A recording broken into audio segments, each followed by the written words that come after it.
Oval অফিসে দ্বিতীয় মেয়াদে প্রেসিডেন্ট ডোনাল্ড ট্রাম্পের বৈঠকগুলো এখন নিয়মিত আলোচনার বিষয়। তবে গত শুক্রবার নিউ ইয়র্ক সিটির নবনির্বাচিত মেয়র জোহরান মামদানির সঙ্গে তার সাক্ষাৎটি ছিল একেবারেই অপ্রত্যাশিতভাবে বন্ধুসুলভ, যা রিপাবলিকান প্রত্যাশার ঠিক বিপরীত।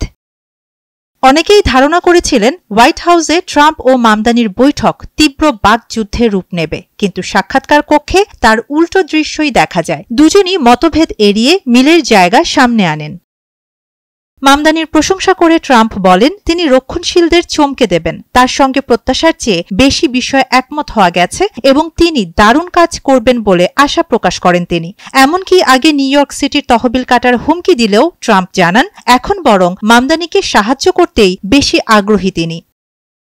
মামদানিও ট্রাম্পকে আক্রমণ না করে তার প্রধান রাজনৈতিক ইস্যু জীবনযাত্রার ব্যয় নিয়ে কথা বলেন। গাজা বিষয়ে তার আগের মন্তব্য স্মরণ করিয়ে দেয় তিনি তা অস্বীকার না করলেও দ্রুত আলোচনাকে ব্যয় সংকটে ফিরিয়ে আনেন। নিউ ইয়র্কবাসী ট্রাম্পকে পছন্দ করেন কিনা এক প্রশ্নে মামদানি ট্রাম্পের পক্ষে অবস্থান নেন।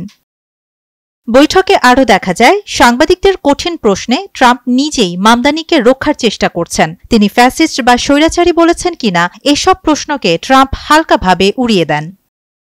বিশ্লেষকদের মতে শক্তিমান ও সফল রাজনীতিবিদদের প্রতি ট্রাম্পের ব্যক্তিগত সম্মানবোধ এবং নিউ ইয়র্কের কুইন্সে মামদানির বিজয় এ দুটোই ট্রাম্পকে নরম অবস্থান নিতে উৎসাহিত করেছে। একই সঙ্গে জীবনযাত্রার ব্যয়ের চাপ ট্রাম্প প্রশাসনকেও রাজনৈতিকভাবে সতর্ক করে দিয়েছে।